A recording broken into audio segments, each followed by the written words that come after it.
Eh bien, vous êtes une nouvelle fois au rendez-vous, d'après ce qu'on voit. Ça va, les frites, les moules se digèrent correctement? Bon, on est très heureux de vous retrouver. Je sais qu'il y a dans l'assistance quelques insoumises, quelques insoumis qui étaient bien contents, après Marseille et ses amphis, de retrouver Lille et sa braderie. Je veux remercier d'abord en votre nom à toutes et tous, et sans faire d'exception, toutes les personnes, femmes et hommes, mobilisés pour l'organisation et la bonne tenue de cette braderie, de façon générale. Je veux que nous puissions les applaudir. Parce que c'est un moment de fête populaire que nous goûtons bien ici dans le Nord, et qui plus est partout en France. Et ça nous fait plaisir de la retrouver et de la retrouver dans ce format. Je veux dire aussi que l'événement qui se tient ici sur le stand pendant les 2 jours de braderie ne peut se tenir que grâce au concours toujours formidable des dizaines de bénévoles de la France Insoumise qui se sont mobilisés dès 5 h ce matin et qui le seront jusque demain soir, et qui donnent à voir ce qu'est ce mouvement. Un collectif de gens certes divers, au niveau d'implication différent, mais qui tous travaillent méthodiquement à la force de leurs convictions et sans lesquels ce mouvement ne serait rien.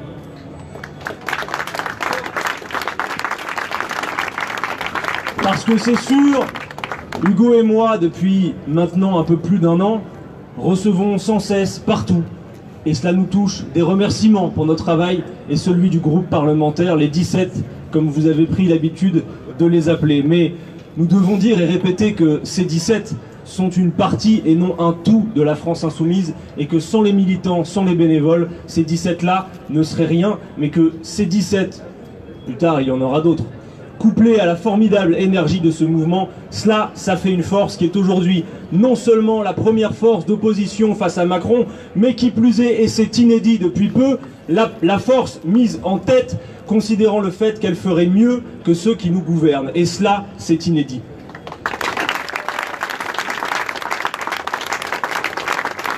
Souvenez-vous-en, il y a 1 an, nous étions déjà ici, face à vous, nous étions fraîchement élus, et déjà, nous nous apprêtions à faire face à ce qui a été le point d'entrée dans le quinquennat d'Emmanuel Macron, les ordonnances travail. Une facilitation en règle des licenciements. Et c'était la porte d'entrée, nous l'avions dit, nous savions ce qu'Emmanuel Macron préparait. Mais s'il fallait faire d'ores et déjà le bilan de cette première année, on peut dire que le pays paye un lourd tribut de cette fameuse marche.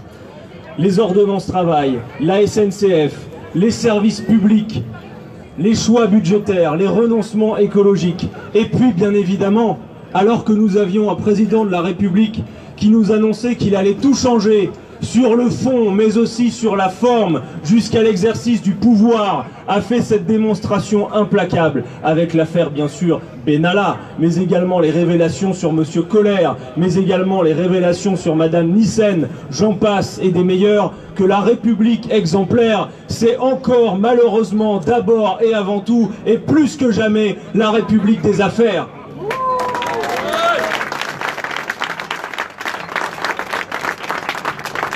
Un peu plus d'1 an, il aura fallu un peu plus d'1 an, et pas plus, pour qu'une double démonstration soit faite.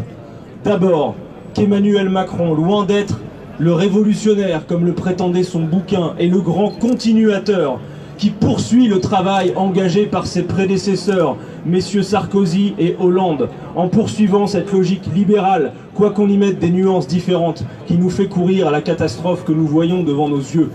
Par conséquent, je dis aux commentateurs qui observent de près les résultats de la politique d'Emmanuel Macron, ne gaspillez pas votre énergie à espérer trouver autre chose comme résultat, pour la raison que les mêmes causes produisent toujours les mêmes effets, et que ce soit la politique de M. Sarkozy, de M. Hollande ou de M. Macron, comme la trajectoire est la même, il y a fort à penser que le résultat ne puisse pas être différent.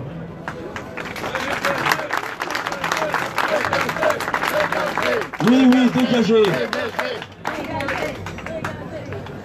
En 1 année, cette démonstration est faite et les masques sont tombés. Nous avions dit que il y a fort à penser qu'un gouvernement clairement estampillé de droite n'aurait pas pu faire la moitié de ce qu'a fait Emmanuel Macron cette année. Parce qu'il a joué sur une logique que l'on connaît bien, qui est l'attentisme, qui fait que quand une élection présidentielle vient d'arriver, logiquement, la tension s'abaisse dans le pays. Et logiquement, on repart sur une page blanche. Il n'en est rien. Les urgences que nous avions identifiées lors de la campagne présidentielle restent prégnantes. Et qui plus est, elles sont des urgences temporelles. Nous jouons aussi une course contre la montre, et nous le savons. Et en cela, nous pouvons le dire, sans rougir de le dire. Emmanuel Macron nous fait d'abord et avant tout perdre un temps considérable. Qu'aurions-nous pu faire d'ores et déjà en 15 mois si nous avions été au pouvoir? Où en serions-nous de la planification écologique? Où en serions-nous du partage des richesses? Sans doute, peut-être, nous arriverions à la fin des travaux de la fameuse Assemblée constituante, dont l'affaire Benalla a fait la démonstration de son impérieuse nécessité. Car cette affaire Benalla aurait pu apparaître n'importe quand, pendant que nous discutions du texte agriculture ou toute autre chose, mais elle est apparue au moment même où M. Macron, par la réforme constitutionnelle, laquelle, heureusement, est pour le moment mise au placard, mais pas pour longtemps vraisemblablement, voulait affaiblir le Parlement. La démonstration est faite par cette affaire, et Hugo y reviendra largement, de la nécessité d'un Parlement fort sur lequel les Françaises, les Français peuvent s'appuyer. Non, nous ne laisserons pas affaiblir le Parlement. Alors, vous avez vu qu'en cette rentrée, une autre démonstration est faite, c'est celle de la centralité de notre mouvement dans le paysage politique.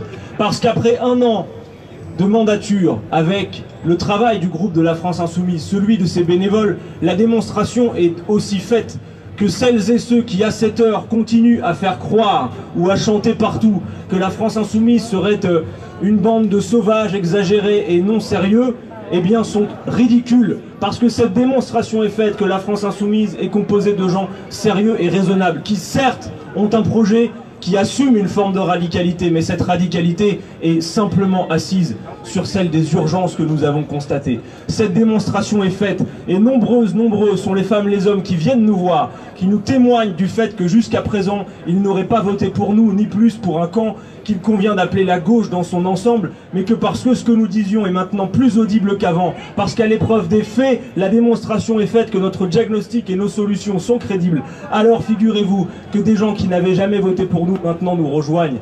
Vous seriez surpris de voir que ce que nous avons appelé fédérer le peuple se traduit maintenant dans la réalité. Que dit-on quand on dit fédérer le peuple? Avant, notre camp politique s'adressait à la classe ouvrière. Il s'adresse toujours à elle, évidemment qu'il s'adresse à elle. Mais quand nous disons fédérer le peuple, cela inclut la classe ouvrière, qui ne s'y résume pas. Figurez-vous que vous avez des gens qu'on va appeler de classe moyenne supérieure, qui jusque-là n'entendaient même pas nos discours, qui à présent, parce qu'eux aussi subissent dans leurs entreprises, dans leurs collectifs de travail, la pression, la concurrence exacerbée, la compétition de tous, maintenant décident de nous rejoindre. Et cela, ça doit nous rendre responsables pour la suite. Nous avons un discours qui doit fédérer, en ayant bien conscience que notre peuple en son sein connaît des contradictions, que nous pouvons solder par un certain nombre de trajectoires que nous avons déterminées. Alors, la rentrée du gouvernement finalement se fait de la même manière qu'il avait terminé sa première année. Vous avez vu qu'ils ont du mal à finaliser leurs arbitrages budgétaires. Finalement, ils ont trouvé la solution, on prend les mêmes et on recommence. Et c'est alors que l'on voit qu'ils vont continuer à baisser les APL, à diminuer une nouvelle fois les contrats aidés qui sont un des leviers pour l'accession au marché de l'emploi pour les plus jeunes. Et bien évidemment, Bruno Le Maire de nous dire à la radio qu'on ne va pas diminuer les prestations, mais qu'on va simplement désindexer sur l'inflation, laquelle inflation, vous venez de l'entendre, a augmenté. Par conséquent, et contre toute attente, si vous désindexez de l'inflation les prestations, de fait, le pouvoir d'achat des gens s'en trouve fortement grévé. Et ça, eh bien, le gouvernement nous en fait une vaste négation. Il dit non, non, on ne baisse pas les prestations. Très bien, mais vous désindexez, donc ça baisse. Effectivement, ça baisse. Par contre, pour tous les autres, celles et ceux qui ont déjà eu beaucoup lors de cette première année, eh bien, ça continue. Et vous les avez vus faire la danse du ventre à l'université d'été du MEDEF, où ils vont chaque année prendre leur feuille de route, qui consiste à dire qu'en gros, ce qu'il faut faire pour relancer l'emploi dans notre pays, ce serait de diminuer les droits des travailleurs comme ils l'ont fait avec les ordonnances travail. Et malgré que la démonstration soit faite qu'il n'y a pas de corrélation entre le niveau de l'emploi dans le pays et les droits des travailleurs, figurez-vous que à l'époque où le chômage était le plus faible dans notre pays, les droits étaient les plus élevés. Je prends par exemple l'indemnisation des chômeurs. Au milieu des années 70, à l'époque où le chômage était faible, il était sans commune mesure mieux indemnisé qu'aujourd'hui. À l'époque, c'était 102% de votre dernier salaire que vous touchiez. Aujourd'hui, c'est à peine 57%. Voilà où nous en sommes. Ils sont persuadés qu'en redistribuant à ceux qui ont déjà le plus, alors ceux-ci vont investir. Mais il y a un problème qu'Emmanuel Macron refuse de voir. C'est que les riches n'investissent pas, ils se gavent. Et c'est bien ça le souci. Vous avez vu, comme nous, le rapport de la fondation Oxfam qui nous explique comment se fait la répartition des bénéfices. Et c'est bien tout le problème. Parce qu'il y a pu exister par le passé un capitalisme soucieux de la réussite des entreprises. Mais là, nous n'avons plus un capitalisme soucieux de la réussite des entreprises. Nous avons purement et simplement un capitalisme financiarisé à outrance qui ne s'occupe que des profits du CAC 40. Voilà ce que nous avons. Monsieur Édouard Philippe a donné une longue interview dans le journal du dimanche pour nous expliquer que le gouvernement faisait le choix du travail. C'est faux. Ils font toujours le choix du capital. C'est aujourd'hui 67% des bénéfices qui vont aux dividendes, seulement 25 petits pourcents qui vont à l'investissement productif et à peine 5% dans la hausse des salaires.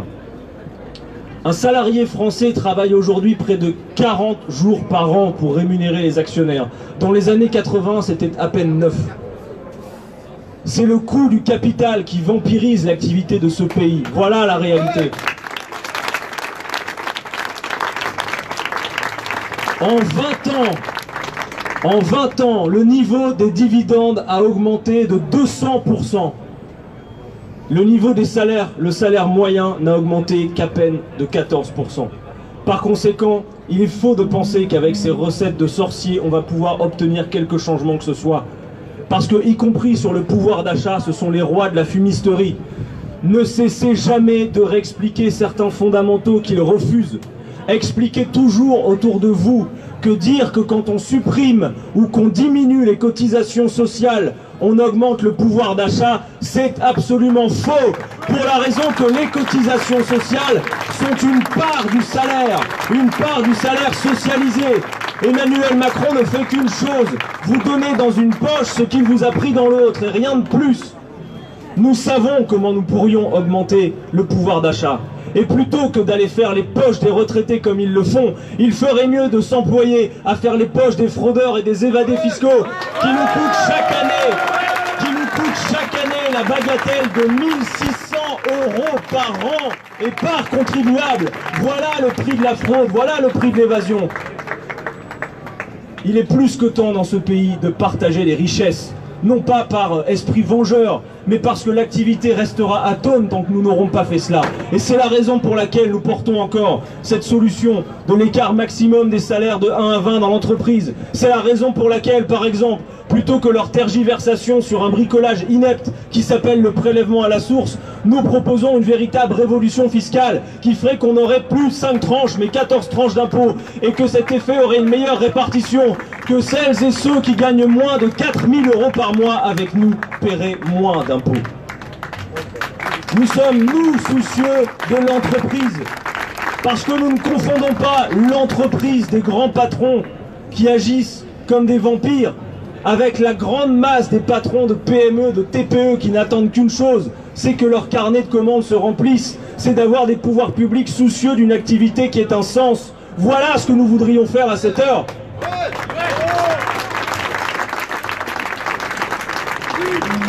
Alors, est-ce que cette politique crée de l'emploi? Quelle est la situation de l'emploi dans notre pays après 1 an d'Emmanuel Macron? À peine quelques soubresauts sur les statistiques du chômage, parce que vous savez qu'ils savent toujours organiser les conditions d'une démonstration statistique de la baisse du chômage. Quand vous êtes en formation, vous disparaissez des statistiques. Il y a fort à penser que Madame Pénicaud, même si on peut imaginer qu'elle est absolument dirigée uniquement vers l'intérêt général, tout le monde l'a vu en cette première année, a pensé à cela dans son plan de réforme des formations. Elle sait très bien que c'est là aussi l'occasion de faire la démonstration par les statistiques que le chômage diminue et que donc les ordonnances travail seraient efficaces. La réalité, comme nous, vous l'avez vu, c'est que dans ce pays s'accroît le syndrome du cimetière industriel, où des emplois sont détruits, où des entreprises qui ont touché le fameux CICE, qui nous a coûté 20 milliards d'euros par an, le même pour lequel le précédent responsable du MEDEF, vous vous en souvenez comme moi, portait ce fameux pins, 1 million d'emplois. Le 1 million d'emplois, on l'attend toujours. Nous avons des solutions moins chères, parce que le CICE, compte tenu de ce que ça aura pu maintenir ou créer comme emploi, figurez-vous qu'on a fait le calcul, chaque emploi coûterait en moyenne, grâce au CICE, 337 000 euros. Ça fait un peu cher l'emploi créé ou maintenu de notre point de vue. Par contre, des solutions déjà expérimentées, comme par exemple le partage du temps de travail, qui est un gros mot pour ces braves gens, eh bien lui, coûte bien moins cher.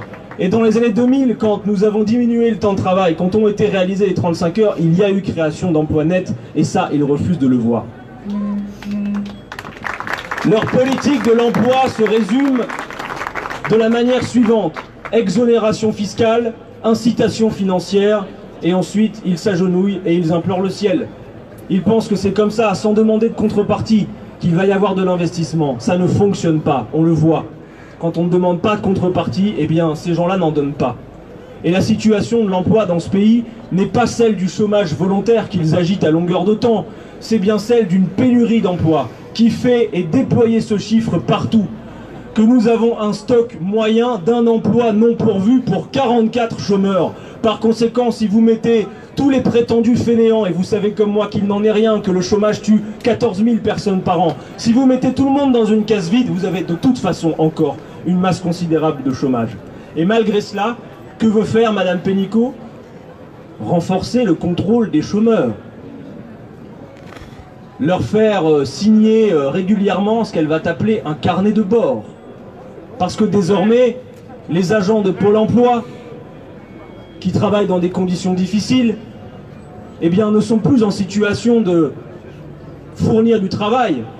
Ce qu'on leur demande de faire aujourd'hui, c'est simplement de vérifier que la recherche est active. Voilà à quoi sert aujourd'hui, malheureusement, un conseiller Pôle emploi. Et nous interrogeons, à quoi bon exiger une recherche frénétique dans un contexte qui apparaît aux yeux de tous comme étant un contexte de pénurie? Et même sur le flux, vous savez que 8 contrats sur 10 signés sont des contrats courts.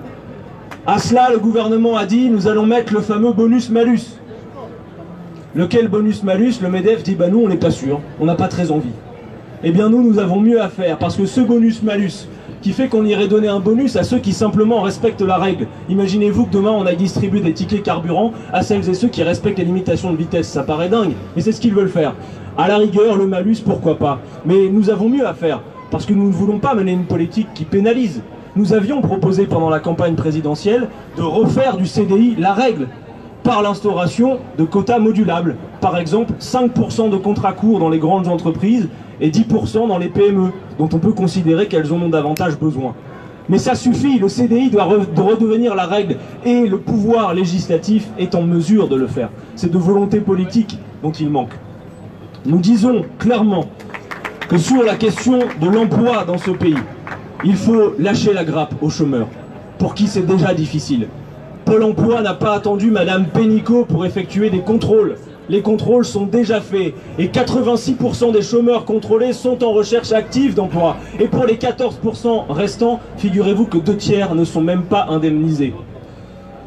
Ils veulent potentiellement encore aller vers le recul des indemnisations. Nous réaffirmons que l'indemnisation chômage n'est pas la charité. Les gens cotisent pour avoir l'indemnisation en cas d'accident de la vie, en cas de chômage. Il faut le rappeler, parce que certains finissent par être honteux d'être indemnisés. Ils se disent « je suis un assisté, j'ai la charité ». Non, tu as cotisé pour avoir ce droit au chômage. Il faut le rappeler. On ne pourra pas se contenter de cela. Pour relancer l'emploi dans ce pays, il faut relancer l'activité. Je l'ai dit tout à l'heure, partager les richesses, relancer le pouvoir d'achat. Et nous avons parlé aussi de l'investissement public. Parce que leur seule politique, c'est de faire des économies. Faire des économies, ça n'est pas un projet politique. Et vous voyez les conséquences dans les services publics. Vous voyez la santé, où des services entiers craquent de tous côtés et ne tiennent plus que parce que des fonctionnaires sont extrêmement dévoués. Parce que des syndicalistes, oui, des syndicalistes tiennent la barre et subissent dans cette période, et quel qu'en soit le secteur, une chasse aux sorcières Parce que comme le gouvernement comprend bien que la température commence à monter, il espère couper les jambes de celles et ceux qui entendent résister.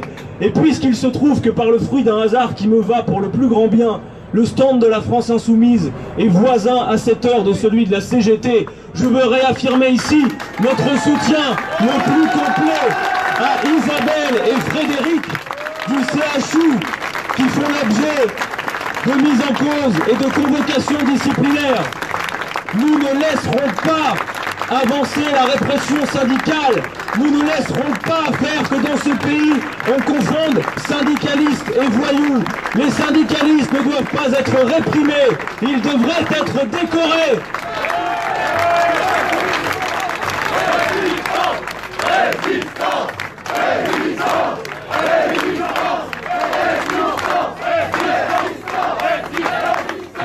Je disais que la première année a fait une impeccable démonstration, mais il nous manquait un élément qui est arrivé cette semaine.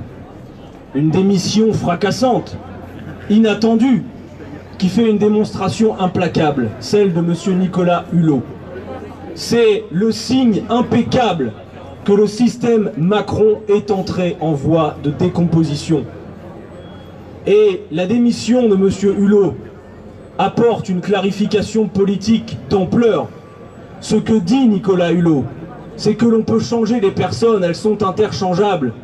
Il réaffirme un diagnostic que nous avions posé et que tous les écologistes ont posé.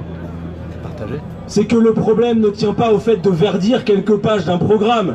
Le problème est d'affirmer que le libéralisme économique n'est pas compatible avec la bifurcation écologique. Par conséquent, assez de changer les têtes pour refaire les mêmes politiques. Nous devons passer à la planification écologique. Et comme en politique tout est lié, et que je parlais à l'instant de l'emploi dans ce pays, figurez-vous que la planification écologique que nous appelons de nos voeux, elle est intensive en emploi. J'entends certains dire on va manquer de travail à l'avenir, mais pas du tout. Si vous appliquez le programme de la France Insoumise, l'avenir en commun, nous allons avoir besoin de beaucoup de travail, de beaucoup de qualifications, de beaucoup de savoir-faire. Notre modèle est intensif en travail et en emploi. Le changement climatique est non seulement commencé, mais il est maintenant très avancé. Et l'on voit bien que les conclusions de la COP21 ne seront sans doute pas respectées. Preuve, s'il en fallait une, que depuis des années, on se contente de la prise de conscience, comme si on avait le temps de se réjouir encore de la prise de conscience. On se donne des objectifs et l'on ne se donne pas les moyens de les atteindre. Cette affaire dépasse largement les clivages politiques. Notre génération est mise au pied du mur concernant le changement climatique. Nous allons devoir nous y employer. Et c'est un défi à la fois grave, de par l'issue tragique qu'elle revêt, à savoir le risque de l'impossibilité de la vie humaine sur Terre. Mais c'est à la fois un défi passionnant. N'est-ce pas plus enthousiasmant de se lever le matin en se disant qu'on a organisé le travail de telle manière que l'on passe à la planification écologique, qu'il y a du sens à ce qu'on fait? Franchement, la planification écologique ou la compétition qui n'a aucun sens? Nicolas Hulot a aussi clairement, lors de sa démission, expliqué qu'il n'avait pas les moyens, on entend bien par là qu'il parle du budget, il n'avait pas les moyens de réaliser sa politique. Et sa démonstration nous permet aussi cette petite réflexion. Face à une urgence telle que l'urgence écologique, face à un défi tragique qu'est celui-ci, à quoi bon la règle d'or? À quoi bon toute autre petite politique qu'ils veulent à tout prix respecter? Voyez-vous, je me faisais la réflexion l'autre fois, je me disais, mais quand je les vois, eux, à l'heure où la crise climatique est tellement avancée, avoir pour seule trajectoire politique le respect de la règle d'or, je me disais, mais si on les mettait toutes et tous sur le Titanic en plein naufrage, ils seraient en train de se poser la question de savoir s'ils ont bien fermé leur porte de garage. Voilà ce que c'est, voilà l'absurdité de ce système. Nous ne sommes pas à la hauteur des grands enjeux.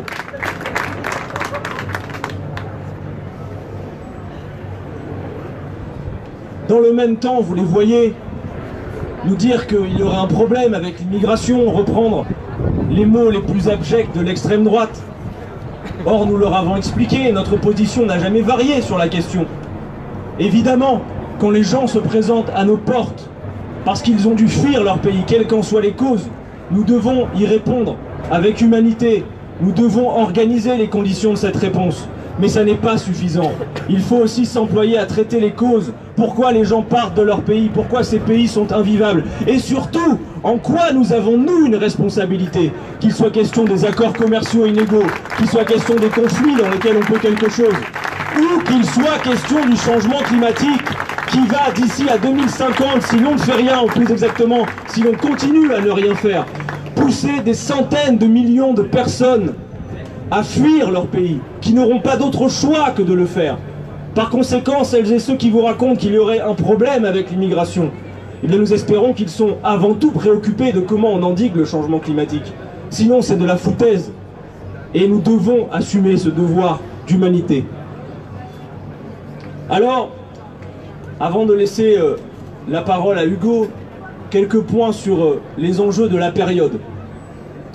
D'abord, vous avez vu comment, malgré tout cela, et malgré une rentrée difficile pour lui, Emmanuel Macron continue, toujours bizarrement depuis l'étranger, à humilier le peuple français. Vous seriez des Gaulois réfractaires au changement. Gaulois, ça demande à se vérifier, mais réfractaires au changement, pas du tout. Nous voulons passer à la 6e République. Nous voulons partager les richesses. Nous voulons faire la planification écologique. Nous voulons sortir de l'OTAN. Nous voulons rompre avec les traités antidémocratiques. N'est-ce pas le changement? Nous leur demandons. C'est eux qui ne veulent pas du changement. C'est eux qui ne veulent pas réformer le pays. C'est eux qui ne font que des mesurettes pour continuer.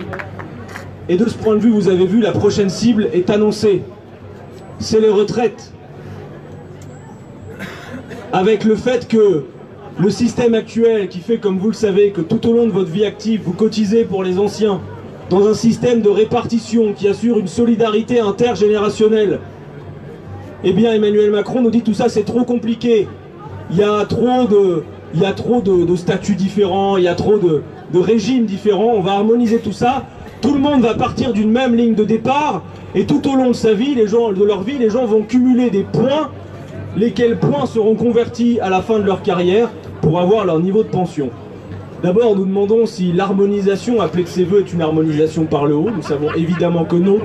Et que par ailleurs, s'il voulait harmoniser le système de retraite actuel par le haut, cela coûterait bien plus cher. Or, comme généralement ce qu'ils veulent faire, c'est toujours moins cher, on sait que son système de retraite par points, ça voudra dire la diminution des niveaux de retraite. Et on voit bien à quoi ils sont prêts. Vous l'avez vu avec la discussion sur les pensions de réversion, qui est absolument abjecte. Mais je vais vous dire une chose. Là, ils sont en train encore de régler les paramètres de leur réforme des retraites par points. Vous avez vu qu'à quelque temps, on nous parlait du point qui serait assis sur l'espérance de vie de la génération en cours. Nous avions alerté en disant, mais figurez-vous qu'au sein d'une même génération, l'espérance de vie n'est pas la même. Que vous soyez cadre ou ouvrier, vous n'avez pas la même espérance de vie. Il y a dans ce pays, entre les 5% les plus aisés et les 5% les moins aisés, 13 années d'écart d'espérance de vie. Donc de fait, ce système sera absurde et inégal. Mais nous avons trouvé mieux. Figurez-vous que le système de retraite par points n'est pas une invention de M. Emmanuel Macron. Non, non. Il y a quelqu'un qui était candidat à la présidentielle en 2017, un autre candidat, qui avait dit tout le bien qu'il pensait du système de réforme de retraite par points. C'est M. François Fillon, qui en 2016, devant un lobby patronal, encore un, disait la chose suivante, je cite, « Le système par points, en réalité, ça permet une chose qu'aucun homme politique n'avoue. Ça permet de baisser chaque année la valeur du point et donc de diminuer le niveau des pensions. Nous voici prévenus. Le 9 octobre, les syndicats appellent d'ores et déjà à une journée de mobilisation. Ce sera une première. Nous avions déjà réalisé de belles choses du point de vue de la qualité. Je vois ici des membres d'autres partis politiques, je vois des associatifs, des syndicalistes. Les marées populaires du mois de mai n'ont peut-être pas su obtenir le niveau nécessaire en termes de nombre de participants pour avoir un rapport de force favorable. Mais j'ai une certitude, c'est que c'est la bonne méthode. et que nous allons pouvoir, avec cette méthode, faire venir le nombre, parce que maintenant les gens ne sont pas dupes, et nous allons instaurer le rapport de force favorable face à Emmanuel Macron. Nous ne laisserons pas dézinguer notre système de retraite comme il a dépecé le code du travail.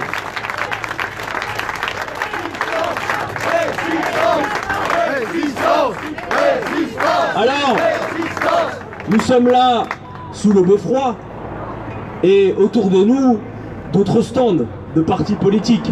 Et à l'instant, des journalistes venaient m'interroger et deviner à cette période quelle a été leur question. Les municipales, comme si c'était une urgence absolue, comme si c'était maintenant qu'il fallait en parler. Alors on a vu s'agiter cette semaine dans les colonnes d'un fameux journal régional, toutes sortes de personnes qui, sans nous dire ce qu'elles voudraient faire pour la ville, ont très envie d'aller à la municipale. Très bien, qu'ils y aillent. Nous n'oublions pas que, avant tout, il y a d'autres échéances. Et d'abord une, celle des européennes. Et nous n'allons pas outrepasser cette échéance, qui a de l'importance. Pour le reste, et c'est une surprise pour à peu près personne, oui, il y aura, c'est un scoop, hein, on va le redire, oui, il y aura une liste France Insoumise aux élections municipales de 2020. Il y aura cette liste et sont appelés à venir travailler à nos côtés toutes celles et ceux qui le voudraient. Parce que ce n'est pas la France Insoumise qui change de stratégie. C'est autour d'elle que l'on change d'opinion à son propos. C'est autour d'elle que des gens comprennent pourquoi nous avons fait la France Insoumise. Non pas pour humilier ou écraser qui que ce soit, mais parce que nous pensions qu'il y avait besoin d'une nouvelle méthode et que cette méthode semble plutôt vérifier son caractère opérationnel.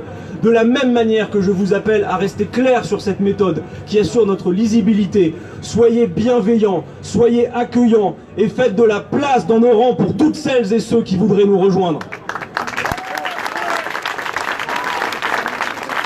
Mais avant cela, il y aura l'élection européenne. Et nous avons quelques candidats parmi nous. Je vois notamment le camarade Julien Poix.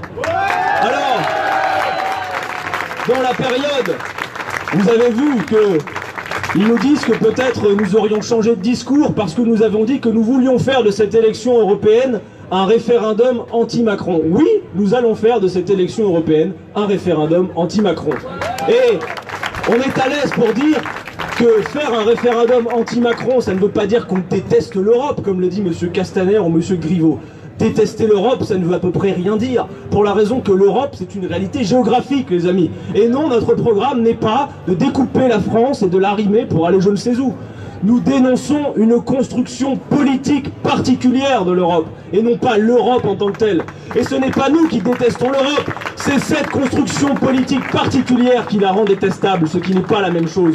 Il n'y a donc pas un clivage entre d'un côté les européistes et de l'autre côté les anti-européens, pour la raison qu'en ce qui nous concerne, nous ne sommes ni l'un ni l'autre.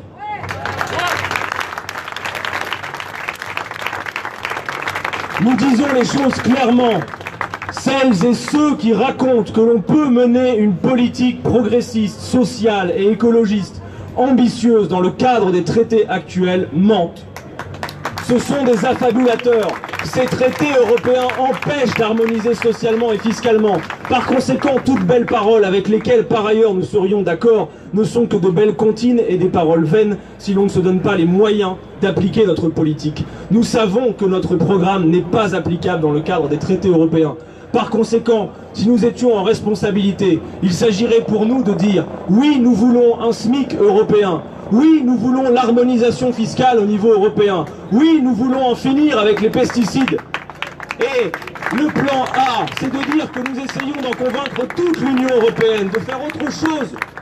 Et le plan B, c'est de dire que s'ils ne sont pas d'accord, nous le ferons quand même. Et figurez-vous que le faire quand même, ça ne veut pas dire avoir un discours d'isolement. Parce que ce n'est pas nous qui, sur l'Europe, sommes isolés. C'est nous qui, à cette heure, sommes en pleine construction d'un mouvement européen qui s'appelle Maintenant le Peuple et dans lequel vous avez des partis et des mouvements de toute l'Europe.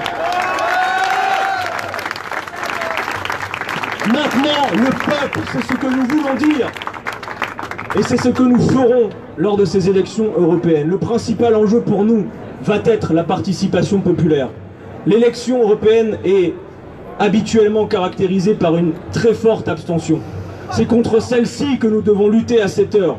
Parce que quelle que soit leur motivation pour le faire, qu'il s'agisse de sanctionner la politique d'Emmanuel Macron ou qu'il s'agisse de sanctionner cette construction européenne, ce qui est à peu près la même chose. Parce que les amis, entendez bien que le code du travail, les retraites, les choix budgétaires, c'est directement l'Union européenne qui la demande. Et Emmanuel Macron n'en fait que la pâle copie. Par conséquent, faire un référendum anti-Macron ou se prononcer contre cette construction européenne telle qu'elle est aujourd'hui, c'est faire exactement la même chose.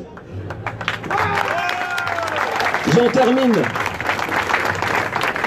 Je vais vous redire pour conclure ce que je disais aux jeunes insoumis lorsque nous ouvrions les journées jeunes des amphis. Je suis absolument convaincu d'une chose qui nous met toutes et tous en responsabilité. De plus en plus de gens nous écoutent, de plus en plus de gens nous rejoignent. Et cela nous surprend tous les jours. Notre génération, j'en suis sûr, connaîtra notre accession au pouvoir. Et le plus tôt sera le mieux. Pourquoi pas, j'en forme le vœu, dès 2022. Merci à tous. Résistance, résistance, résistance, résistance, résistance, résistance, résistance, résistance. Bien, merci Adrien. Bonjour à toutes et à tous. C'était pas gagné que je sois là à l'heure quand même. On a couru à quelques-uns ce matin. On a fait moins d'1 heure, ce qui est pas mal. C'est pas extraordinaire, mais c'était l'objectif qu'on s'était fixé. Et puis j'ai couru jusqu'ici. Tout ça pour voir finalement quoi? Une très belle vue sur le beffroi. Voilà, je ne sais pas si c'est un signe, s'il y a quelque chose à voir par là, mais comme ça au moins le sujet est épuisé tout de suite. Pour en revenir et compléter ce que disait Adrien juste avant moi, il faut bien voir quelque chose avec La République En Marche, qui a fait qu'il y a eu un front inédit à l'Assemblée nationale. Un front inédit où on a été, oui, en quelque sorte, quasiment main dans la main avec les républicains, avec les socialistes, avec les communistes, avec des gens de l'UDI aussi. Bon, tout le monde était main dans la main pendant cette affaire Benalla. De quoi est-elle le nom, cette affaire? De quoi est-elle le nom? Elle est le nom d'une détestation de l'État. Emmanuel Macron et sa bande détestent l'État. Voilà ce qu'ils détestent. L'État et la fonction publique qui va avec. Voilà ce qu'ils détestent, c'est tout. Ils pensent qu'encore une fois, comme d'habitude, tout ça est un frein à la fois à la concurrence libre et non faussée, mais aussi à de nouvelles opportunités. Puisque dans la Startup Nation, l'objectif c'est de libérer les énergies pour obtenir des nouvelles possibilités. Les retraites, c'en est une.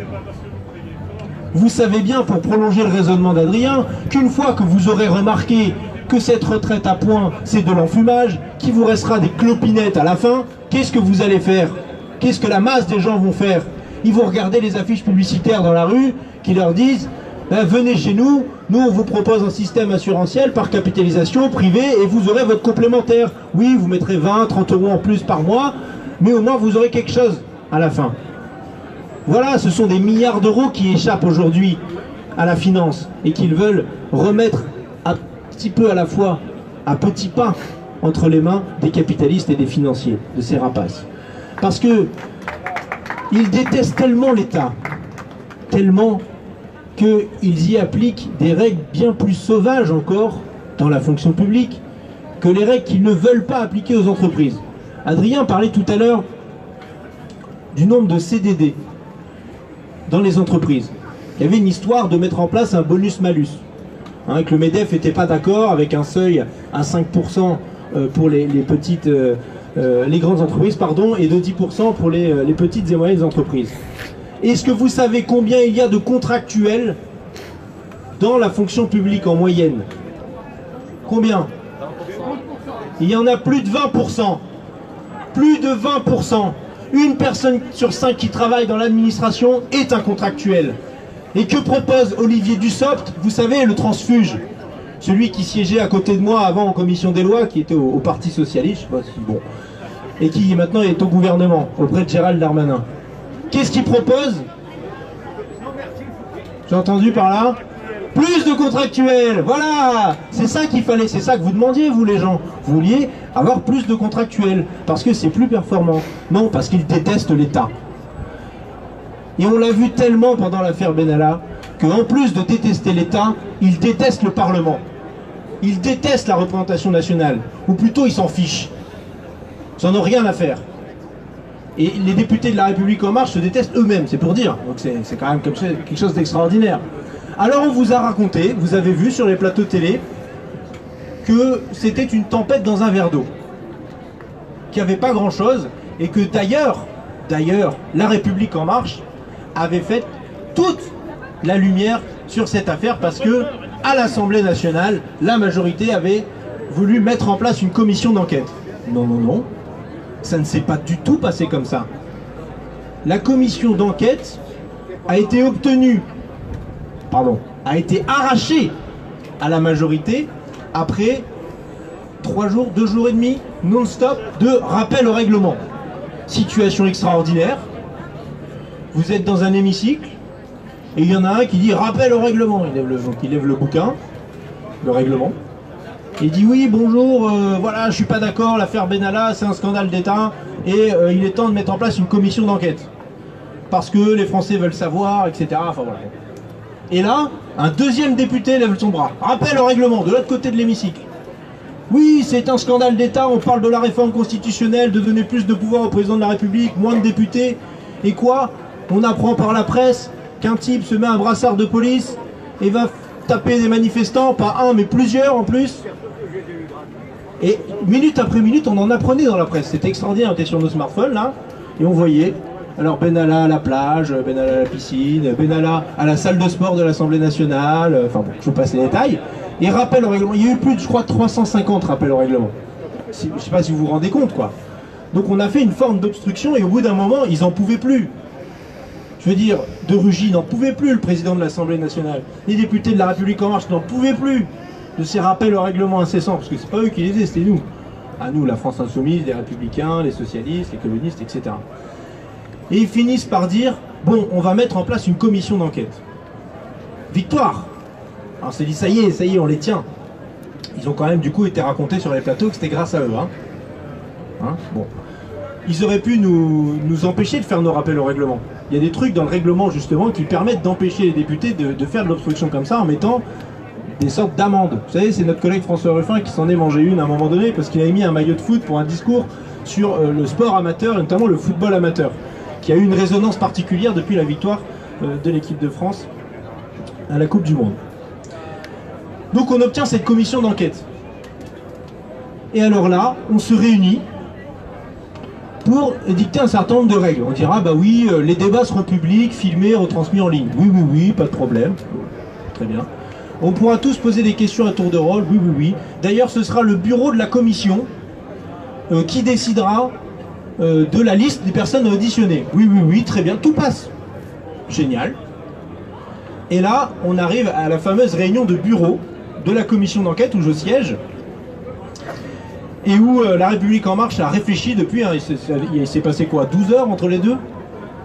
Et où ils font, bon, on a bien réfléchi, et on voudrait faire les auditions à huis clos. J'ai commencé à huis clos. Vous voulez pas que les gens qui soient auditionnés, on puisse savoir ce qu'ils racontent quand même sur l'affaire Benalla? Je veux dire, tous les gens qui suivent ça dans la presse, et vous allez expliquer que nous, entre députés, dans notre coin, on va entendre des gens et puis que personne n'en saura rien, c'est ça que vous êtes en train de nous dire. Ah non, non, non, le ministre de l'Intérieur, on veut bien, lui, hein, qu'il soit filmé. Ouais, parlez. Gérard, quoi. Le sinistre de l'Intérieur. Je vous rappelle, c'est celui-là même qui en apprenait plus dans le journal. C'est vous dire si c'est un ministre. Et alors, il a fallu que je mette mon poids dans la balance, et quelques autres collègues de la France Insoumise et des socialistes et des communistes, en disant, écoutez, moi, si c'est à huis clos, je m'en fiche, je prendrai mon téléphone, je filmerai et je ferai savoir à tout le monde ce qu'il en est dans ces auditions. Quand bien même c'est réprimé par la loi. Quand bien même. Alors ils ont réfléchi, alors d'abord ils ont claqué la porte, oui c'est un scandale parce que ce qu'on était en train de se raconter était retranscrit sur Twitter en direct, j'ai même été accusé, comme j'avais dit que je dirais tout, alors c'était même pas moi, mais bon bref, peu importe. Et nous voilà, le lendemain, la nuit portant conseil, les députés de La République En Marche qui disent « Il a toujours été convenu que de toute façon, les auditions seraient filmées et accessibles à tout le monde. » Hein, voilà. Et vous les voyez sur les plateaux télé en disant « Attendez, nous avons mis en place la commission d'enquête. Les auditions sont filmées. On a entendu le directeur de cabinet d'Emmanuel Macron. On a entendu le préfet de police. On a entendu le directeur de l'ordre public et de la circulation. On n'a pas entendu une partie des gens qui ont été entendus au Sénat, mais ça c'est pas grave. Hein. Et donc il fallait se contenter de ça. Mais non, heureusement qu'il y a le Sénat et les sénateurs. Je dis pas ça d'habitude. Hein. Je vous arrête tout de suite, je suis pas très pro-Sénat. On pourra discuter du bicaméralisme pendant la constituante sur la 6ème République et du Sénat. Je suis pas très chaud. Mais là, dans la circonstance, il faut quand même reconnaître qu'ils ont fait le job et que eux, ils vont continuer à faire le job. Parce que leur commission d'enquête continue. Parce que vous avez lu dans la presse cet été qu'il y avait une histoire de coffre-fort avec des armes dedans qui avaient disparu. Que la femme de M. Benalla, enfin la femme, il devait se marier le jour où il était en garde à vue. Bon, ça, c'est des choses qui arrivent. Je ne veux pas être mauvais esprit, mais... Elle était censée être partie à l'étranger, avec des affaires. Finalement, ils l'ont retrouvée dans le 16e arrondissement. Et là, on apprend quoi? Qu'ils font une perquisition au siège de La République En Marche. Parce que vous savez, on parle beaucoup de M. Benalla, mais il y a aussi M. Kras qui était là aussi dans la manifestation, qui est un salarié de La République En Marche. Et qu'est-ce qu'on trouve au siège de La République En Marche? 3 armes à feu, non déclarées. Par contre, qu'est-ce qu'ils ont déclaré à propos de ces armes à feu? Que c'était au cas où il y aurait une attaque terroriste. Hein, vous nous voyez là, vous, nous là, derrière le stand, on a planqué 3 fusils à pompe.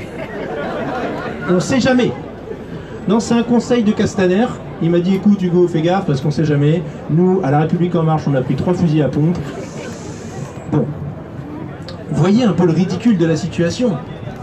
Et on nous explique que ce n'est pas une affaire d'État. Et pourtant, on voit le préfet de police qui ne dit pas tout. Le chef, le commandement militaire de l'Élysée qui charge son collègue directeur de l'ordre public et de la circulation en disant si, on était à table avec Benalla, on mangeait et on discutait justement du matériel qu'il aurait le 1er mai. Ah, donc il savait. On revoit l'autre et il dit ben non, il m'a demandé dans l'absolu pour venir pas le 1er mai, moi j'en savais rien. Et on voit comment tous ces gens finalement sont en train de régler leur compte. Mais le grand perdant finalement, le grand perdant dans toute cette histoire, c'est l'État et l'ordre républicain. C'est le fait que les gens se disent, banalement, que oui, on peut faire un minimum confiance en la République, en son ordre, aux représentants des forces de l'ordre et de l'ordre, au ministère de l'Intérieur, etc. Bien sûr qu'il y a mille et une choses qui ne vont pas, bien sûr qu'il y a des violences policières, bien sûr tout ça, ça existe. Mais que quand même, un minimum, tout ça est tenu. Et qu'il y a des gens qui ont des responsabilités, des chefs, et des gens qui sont en dessous.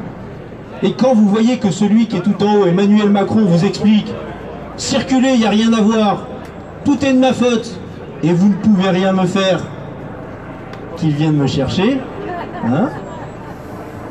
Bon, et qu'ensuite vous avez le ministre de l'Intérieur qui vous explique qu'il n'a jamais vu Benalla, qu'il ne connaît pas, qu'il ne sait pas, qu'il a ouvert le journal, et qu'il a appris tout ça dans le journal.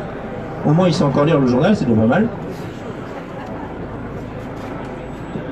Quelle honte pour tous ces gens qui travaillent au ministère de l'Intérieur ou à la présidence de la République et qui ont à cœur de bien faire leur travail, de respecter la République, l'ordre républicain, le service public, ce pourquoi ils sont à telle tâche à tel moment.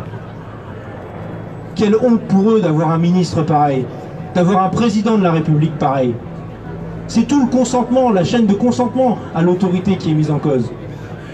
Et heureusement qu'ils sont là. Et hier, je suis passé avec mes attachés parlementaires au centre opérationnel départemental, qui est une salle obscure en préfecture, où vous avez plein de gens qui savent faire, des policiers, des gendarmes certes, mais aussi les gens de la sécurité civile, les pompiers, le SAMU, et tout ça ils sont dans une même salle, et en temps réel ils pilotent ce qui se passe sur la braderie pour éviter qu'il y ait des incidents, pour être le plus réactif possible.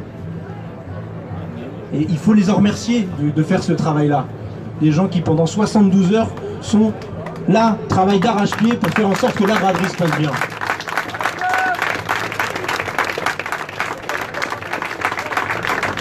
Ils n'ont pas le ministre qui mérite, ça c'est sûr. Et alors je poursuis sur la police. Parce que même ça, ils veulent le privatiser. Même ça, c'est trop public pour eux. Vous avez vu comment ils fonctionnent, notamment à la mairie de Paris.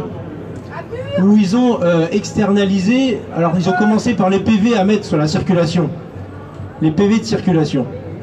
Ben, ils se sont rendus compte que l'entreprise privée qui faisait ça, elle faisait des faux PV, il y avait des bugs informatiques, donc il y a eu plus de 5000 personnes qui ont eu des PV qu'ils ne devaient pas avoir. Rendez-vous compte du truc.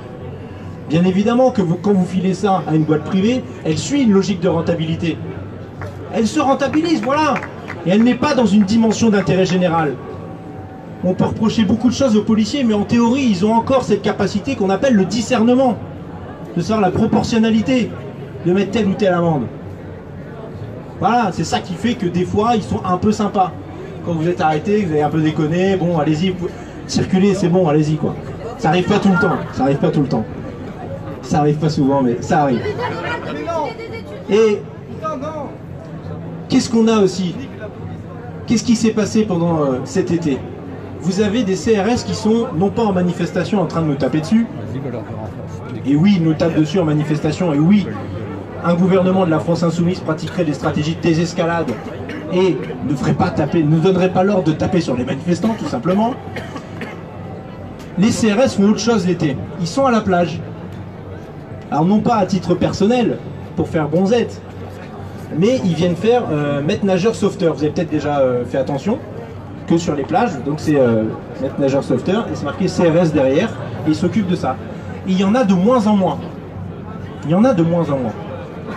Et Gérard Collomb a prévu qu'il n'y en ait plus du tout. Voilà, vous passerez par des agents privés, c'est terminé les CRS sur les plages. Comme si c'était une mission annexe. Mais vous ne pouvez pas d'un côté expliquer que vous voulez la police de sécurité du quotidien qui soit proche de la population, qui soit dans la discussion, dans l'échange et pas dans la matraque et le tonfa et le gaz lacrymo, et en même temps supprimer les CRS des plages. Vous ne pouvez pas expliquer qu'il faut lutter contre les rodéos, l'insécurité routière, etc. parce que ça emmerde tout le monde, et dans le même temps faire en sorte que le circuit à Lausanne, il y a un circuit de moto à côté à Lausanne qui permettait jusqu'à présent à des policiers de faire des cours de sécurité routière à tous ceux qui le voulaient, qui étaient mis à disposition. Ils ne sont plus mis à disposition parce que le ministère récupère ses effectifs parce qu'il y a besoin de monde. Vous ne pouvez pas faire en même temps de la sécurité du quotidien et faire tout son contraire. Ça, c'est insupportable, même sur ces thématiques-là. Et je sais qu'on n'en parle pas souvent de la police, de la sécurité, mais y compris dans ces domaines-là, la République en marche fait du mal. Elle fait du mal à sa police. Et ça, c'est pas acceptable. Et j'espère que la France insoumise au pouvoir pourra remettre sur pied une véritable police de proximité qui soit dans l'échange et qui puisse non pas faire baisser le niveau de la délinquance, parce qu'il ne faut pas se leurrer sur tout ça. La délinquance ne dépend pas du niveau d'intervention policière. La police n'est pas la cause de la délinquance. Vous êtes bien d'accord avec moi, c'est assez idiot ce que je suis en train de dire. La police n'est pas la cause de la délinquance. Donc si on veut agir sur les causes de la délinquance, faire de la prévention de la délinquance, c'est par d'autres moyens. Et il ne faut jamais l'oublier. Mais si en plus on peut avoir une police qui, dans sa réaction, dans sa capacité, soit dans l'échange, soit dans la résolution des problèmes, dans la proximité, dans la connaissance des habitants, alors je pense qu'on aura fait œuvre utile. Il y a un autre débat qui arrive. C'est celui sur la justice. Il y a une grosse réforme de la justice qui arrive, qui est dans les tuyaux, qui arrivera à l'automne prochain. Et il prévoit notamment de mieux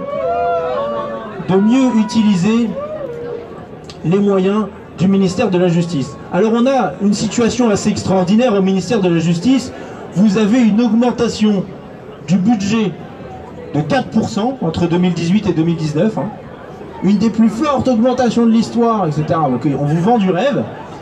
Et quand vous regardez poste de dépense par poste de dépense ou comment la réforme de la justice est amenée, elle n'est là que pour faire des économies.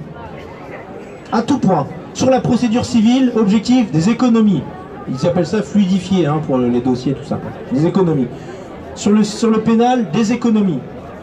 Sur le tribunal des affaires de sécurité sociale, des économies. Voilà ce qu'ils veulent faire. Alors, ils vont passer où? Elle va passer où cette augmentation de 4,7%? Elle va passer où? Eh bien, c'est pas compliqué. On va construire 7000 places de prison supplémentaires d'ici 2022. Voilà, c'est ça le projet de la République en marche. 7000 places de prison en plus. Vous croyez que c'est ça l'objectif? C'est ça l'enjeu? C'est ça la priorité?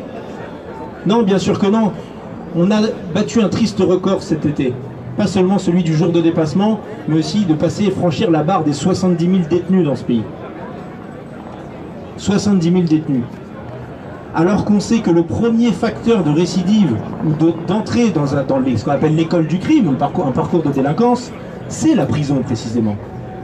Et que toutes les mesures alternatives à l'incarcération, le travail d'intérêt général par exemple, qui est la mesure la plus connue mais une des moins prononcées, a des résultats qui font qu'on a entre 30 et 40% de récidive. Quasiment 2 fois mieux que la prison. C'est-à-dire qu'en ne mettant pas en prison, on évite la récidive. Conséquence, ceux qui sont pour la construction de prison sont pour la récidive et pour l'augmentation de la délinquance.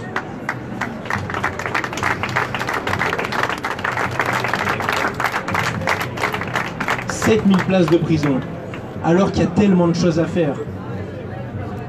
Tellement d'endroits où on pourrait mettre tout cet argent qui servirait bien mieux. Déjà, à retaper Selkix, déjà. Parce que, pour moi qui suis allé en visiter maintenant 6, c'est pas la joie, un pays des droits de l'homme, tout ça. La prison Club Med, oubliez. Hein. S'il y en a un de vous qui croit que la prison c'est le Club Med ici, il me le dit, je l'embarque dans la prochaine tolle que je vais visiter. Hein. Et il va me dire s'il veut y rester. Et tous ceux qui persistent et signent en disant que la prison c'est Club Med, notamment dans nos opposants politiques, mais qu'ils y aillent. Allez-y, allez au Club Med, faites un stage, 2 mois, 3 mois, 6 mois, vous verrez ce que c'est. Vous verrez ce que c'est. Non, la prison ne remplit pas son rôle de réhabilitation du citoyen et de réintégration du citoyen dans la société. Notamment parce que, y compris quand on est en tôle, quand on est en prison, il y a très peu d'heures d'activité. En moyenne, un détenu passe 22 heures dans sa cellule. 22 heures par jour dans sa cellule. D'accord ? Le reste du temps, c'est pour la promenade et éventuellement, quand il peut, il a le droit de faire une activité. Et là, vous avez les surveillants de prison qui sont au milieu de tout ça, qui sont en sous-effectif et qui passent leur temps à faire quoi ? Ouvrir et fermer des portes. La prison rend fou tout le monde là-dedans. Vous avez d'ailleurs une vague de suicides sans précédent à la maison d'arrêt de Fleury-Mérogis. Suicide de détenus et de surveillants de prison. On est en train de tuer tout le monde avec cette politique. Et c'est pas possible de continuer comme ça. Ça va être une des prochaines batailles. Alors évidemment, l'écologie politique, c'est un axe qui est extrêmement important et qui devrait se décliner dans ces différents ministères. On pourrait faire des belles choses. On pourrait engager la transition énergétique et écologique dès maintenant. Mais je l'avais dit à Nicolas Hulot au bout de 2-3 mois quand on l'avait croisé à l'Assemblée, un peu en aparté, je lui ai dit, vous savez, il y a un ministère, moi je connais un petit peu, c'est le ministère de l'Intérieur parce que j'en viens. À mon avis, il y a un truc à faire pour les émissions de gaz à effet de serre, parce qu'il y a un type qui s'appelle Nicolas Sarkozy, je passe, qui quand il était ministre de l'Intérieur a une super idée pour faire des économies, parce que je vous répète, hein, l'objectif c'est de libérer les énergies, c'est-à-dire faire des économies. Il a dit, on va dieseliser le parc automobile de la police et de la gendarmerie. Donc tout diesel. Alors on a fait des économies, parce que le diesel ça coûte moins cher. Et puis parce que les policiers ça roule, je peux vous dire que les policiers et les gendarmes, les voitures ils les usent jusqu'au bout quoi. Hein. Bon des fois ils cassent un peu tout ça, mais... Donc, j'ai dit à Nicolas Hulot, discutez-en avec Gérard, dites à GG, écoute GG, il va falloir dédiéseliser ton parc là, c'est pas possible quoi. Hein, on parle quand même de plus de 150 000 personnes qui sur le terrain utilisent des véhicules tous les jours. C'est quand même énorme. Pas une petite histoire de 2-3 voitures dans un coin. Alors vous avez dans les préfectures, dans les DREAL ici ou là, 2-3 voitures hein, électriques, parce que pour ça fait bien, mais vous avez la masse des voitures qui restent au diesel. Voilà la bêtise de ce fonctionnement de ce gouvernement et de leur prétendue action écologique, où ils savent même pas faire l'union sacrée. C'est ce qui leur avait été dit par ma collègue Mathilde Panot, en disant mais faites d'abord l'union sacrée dans votre gouvernement. Hein, parce que Nicolas Hulot appelait à l'union sacrée de tout le monde pour sauver l'écologie. Finalement, il a pris acte que ça n'avait pas fonctionné et il s'en est allé. Et pourtant, on a des propositions avec cette règle verte. C'est clairement un défi technique. Si vous dites demain à tous les ingénieurs du pays, écoute, tu dois fabriquer le même produit, ou équivalent, en tout cas en valeur d'usage identique, mais que dans les composants que tu utilises, dans les matériaux que tu utilises, tu ne dois pas prendre plus à la planète que ce qu'elle est capable de renouveler, je peux vous dire que dans bien des cas, on se gratterait la tête comme ça. Et si en plus vous leur expliquez que l'obsolescence programmée c'est terminé, parce qu'on obligera à des durées de garantie telles qu'ils seront obligés de concevoir les produits pour qu'on puisse les garder longtemps et qu'ils puissent être réparables, je peux vous dire que c'est un défi technique et technologique. Et oui, pour ça, à la fin, sans doute que les produits qu'on fera coûteront plus cher parce qu'il y aura plus de travail humain dedans. Et c'est encore une raison pour laquelle il faudra augmenter les salaires et augmenter le SMIC. Oui, augmenter le SMIC, c'est d'intérêt général.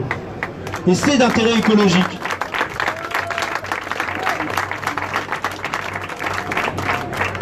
Je vais passer sur un sujet dont on a finalement assez peu parlé, qui est la cause des femmes et la lutte féministe. Elle se rejoint en bien des points avec ce qu'a dit Adrien tout à l'heure. Sur les retraites, vous savez que les premières victimes de ce système à points, ce seront les femmes.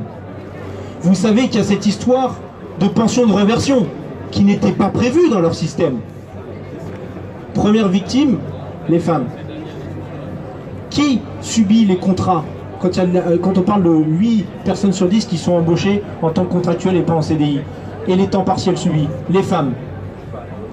Oui, améliorer les conditions sociales et de travail dans ce pays, ce sont des propositions qui sont on ne peut plus féministes. Mais plutôt que de faire ça, Marlène Schiappa préfère faire autre chose. Non, je ne vous parle pas de faire la pub de son bouquin avec les moyens de son ministère, ça c'est une autre histoire. Je vous laisserai regarder ça dans la presse. Non, elle a fait une loi de lutte contre les violences sexuelles et sexistes, qui, au départ, prévoyait un recul majeur de correctionnalisation du viol. Je ne sais pas si tout le monde a suivi ce débat, et c'était assez juridique et pointu, mais en réalité, le raisonnement de Marlène Schiappa était le suivant. Quand il y a un viol, c'est un crime, ok? Dans l'échelle des peines, c'est un crime. Ça a à voir avec la durée dans laquelle vous passez en prison. On va essayer de changer tout ça, mais pour l'instant, c'est comme ça que ça fonctionne. Elle dit, on arrive à mettre assez peu de gens en prison pour crime quand il s'agit d'un viol. Donc, on va diminuer l'échelle et faire rentrer dans l'agression, l'atteinte sexuelle, la question de la pénétration qui caractérisait le viol auparavant. Cette fois-ci, c'est du correctionnel, l'atteinte sexuelle ou l'agression sexuelle. Le viol, crime, et en dessous, on est sur du délit, donc du correctionnel. En disant, ben au moins comme ça, il y aura plus de gens qui seront condamnés. C'était ça le raisonnement. Alors même qu'il aurait fallu renforcer la loi et faire entrer dans la loi la notion de consentement dans la question du viol, qui aurait permis de criminaliser et donc de faire en sorte qu'il y ait plus de gens qui ont commis des viols, de violeurs, qui soient condamnés. C'était ça l'enjeu, c'était ça l'objectif. Alors il y a eu un recul, puis finalement, vu que les associations se sont toutes mobilisées, les députés de la France Insoumise aussi, mais on a surtout retenu les associations, enfin du point de vue du gouvernement, ils en sont venus à une situation un peu bâtarde, où finalement, dorénavant, ce sera comme avant. Sauf que, maintenant, les policiers peuvent verbaliser parce que vous avez commis des atteintes sexuelles dans la rue, etc. Or, on sait très bien que ça ne pourrait être pas mis en place. Ce ne sera que du symbolique, parce qu'il faut que ce soit du flagrant délit, il faut que le policier soit là, etc. Il y a un certain nombre de conditions qui sont à réunir, qui sont complètement extraordinaires. Alors même que, qu'est-ce qu'il aurait fallu faire? Mettre le pognon de dingue qu'il faut sur toutes les associations qui militent pour la cause féministe, qui font avancer l'égalité femmes-hommes, mettre un pognon de dingue sur l'éducation nationale et les programmes scolaires. Voilà ce qu'il aurait fallu faire, voilà ce qui fonctionne, voilà ce qu'on sait faire de mieux. Est-ce que vous croyez qu'il y est? C'est notre collègue Clémentine Autain qui avait regardé la part qu'on consacrait à l'égalité femmes-hommes dans le budget dans ce pays. 0,001%. Waouh! Ah là, on n'a pas vu Macron expliquer que c'était un pognon de dingue tout ça, hein. C'est sûr, c'est une goutte d'eau dans l'océan. C'est une goutte d'eau dans l'océan. Et là aussi, nous avons été au rendez-vous de cette lutte et de ces combats-là. Et c'est pas terminé. Ça aussi, c'est dans le programme de la France Insoumise. Donc j'ai envie de vous dire, parce que l'heure tourne et qu'il convient à un moment donné d'aller boire un coup, je me suis retenu toute la semaine pour pouvoir courir le 10 km efficacement ce matin, donc j'espère pouvoir avoir le Graal de la journée assez rapidement. Bref, les amis, nous avons fort à faire à la rentrée. Des mobilisations, les retraites, il y aura des mobilisations aussi sur la justice, sur les services publics. On a vu avec les copains du CHU qui sont mobilisés, on les voit jeudi matin, c'est ça Adrien, on y retourne, pour les soutenir. Vous savez que les postiers sont aussi en lutte. Vous avez, la SNCF continue d'être en lutte. Des tas de secteurs sont en lutte. Donc il faudra aider partout où vous pouvez, quand vous pouvez. Je vous demande pas de faire tout, mais faites ce que vous pouvez. Allez aider les copains, parce que quand on est plus nombreux, on se sent mieux, on se sent plus fort, on se sent plus aidé, plus écouté. Et c'est comme ça aussi que ça marche. En se serrant les coudes. Parce qu'à la fin, c'est nous qu'on va gagner, on le sait. Et je vais terminer en disant vive la braderie, vive la République et vive la France. Maintenant le peuple, maintenant le peuple, maintenant le peuple, maintenant le peuple, maintenant le peuple. Macron, attention, on vient te chercher. Macron, Macron, attention, on vient te chercher. Macron, Macron, attention, on vient te chercher. Macron, Macron, attention, on vient te chercher. Macron, Macron, attention, on vient te chercher. Merci. Résistance, résistance, résistance, résistance, résistance, résistance, résistance. Merci aux deux députés. Demain, je vous rappelle que nous accueillons 4 personnes qui, on espère, seront aussi députés européens l'année prochaine. En attendant, je vous invite à venir sur le stand. Si vous n'êtes pas encore membre de la France Insoumise, vous pouvez vous inscrire sur la table là-bas auprès de Claire. Et on va bientôt ouvrir la machine à barbe à papa qui fonctionne à prix libre.